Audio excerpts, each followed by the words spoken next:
kasama si Kamardi Malapitan. And sa kauna-unahang pagkakataon, ewan ko, dalawang beses o ngayon pa lang, nandito po ang husband and wife tandem, si Mr. Chopilo Garcia, Vice President ng PhilBets, Chopilo Garcia. And nandito rin po, siyempre, si Filipa Garcia, ang President-in-Waiting ng FABC. Sino ba? At kayo po lahat, maraming salamat po sa inyong lahat, mga opisyalis at direktor ng mga sari-saring samahan dito, lalong-lalo na po sa ating walang sawang mga dancer. Maraming salamat po sa inyong lahat. Kayong mga dancer yun, nakakatulog na si Bong. Nag-party pa ka akong kagabi si Bong eh.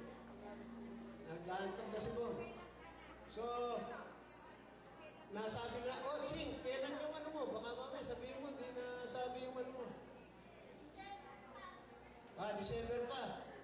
Wala pang particular date. Ayun, abangan nyo yung Zodiac, December 2. Siyempre, sisingit lang yun kung makakasingit. December 13 ang Forever Young, ang anniversary. And then we have, ang susunod po natin social function, November 29. November 1st naman, ang Together Again. November 1st, Together Again. Wala na ho ba? Okay, simunin na ho ang new executive officer ng Forever Young.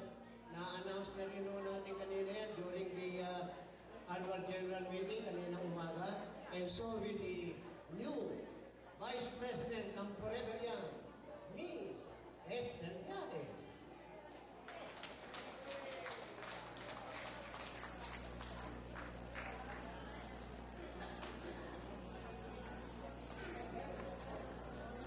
Maraming salamat, Mr. Romy Mercado.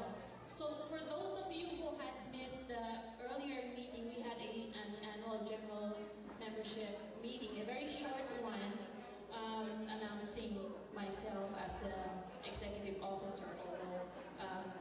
And my friend here, Esther, is the new vice president because we had Dolly who had resigned from her position because she's taking care of other stuff. But anyway, one of the questions which I think is very important for everyone to know, there was a question about, may importante lang itong tanong kanina, which I think is very important for everyone to know. There was a question that was something like, how do we expel or when do we expel a member? So I think this is a very, very important topic, which our president had very thoroughly explained that there is a due process. So it's not because you are offended by somebody that straight away you would expect the person to be expelled from the membership. It's a very, very tall order, as Romy had said. But what I would like to mention is that let us avoid, whenever we can, any cases for offending another person. Nandito po tayo para mag-enjoy. We see each other like once every Sunday or, as much as four Sundays every month.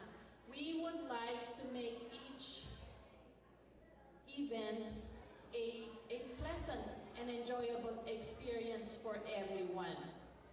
So, pinaka-importanting item that we keep in mind is that let's give each other common courtesy.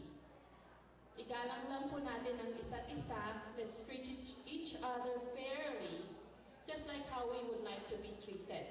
We all want to have a good time, and whenever there's any offense, hindi lang yung isa o dalawang tao affected because we're all friends, we all talk. So, ang importante po, come here with an open heart, smile, and kung medyo na-offend ka, see if you can forgive and forget. If it's very serious, then the proper channels would be to go to the officer of the club that that you're in. So for example, if something happened here, go to Romy. If it's another, natin for this month, we're celebrating the celebrants for October. So you will notice that each one is given a shooter. We will use this for the birthday toast. So get ready, the birthday celebrants for October. As I call your name, please come forward to be recognized. Before I call the October celebrants, we had one special lady who had celebrated her birthday last month, pero hindi ko nakadating. So I'd like to call Corazon Galan, who celebrated her birthday in September.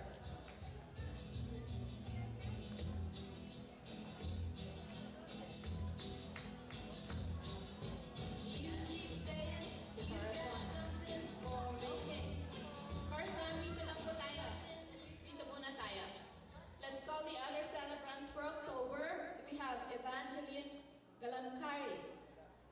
Wala siya. How about Mercedes Bondang? Si Mercy. Nasaan na si Mercedes? Yan. Ang birthday celebrant for October. We also have Ed Guillermo. Eduardo Guillermo. Yes. So we have Ed Guillermo, Adora Gamayo. We also have V. Solano. Nasaan si V? Ayun. And then we have Millet Sale or Millet Sale. Nasaan si Millet? Ayun. Si Danny De Quito. Wala si Danny. How about Pilar Antonio? Wala din. How about Florentino Castellanes? Florentino Castellanes. Birthday celebrant pala itong ating treasurer din, Ruben Burkino. Sagot daw niya yung lechon next weekend. And we also have Franco Empalmado.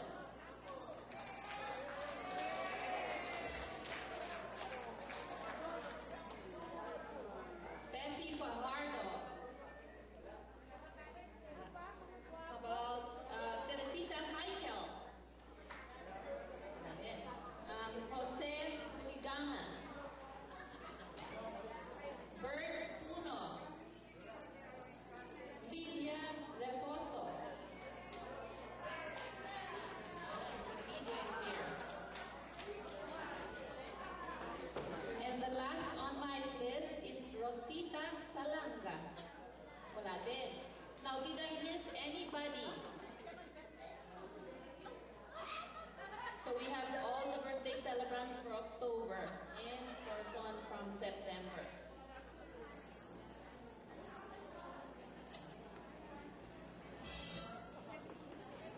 Yan.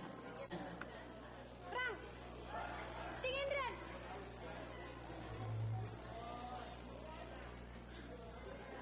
So,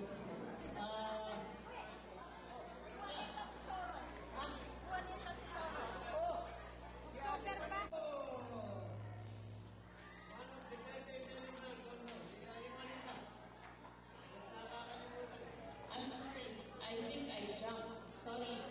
I thought si Juanita Tesoro.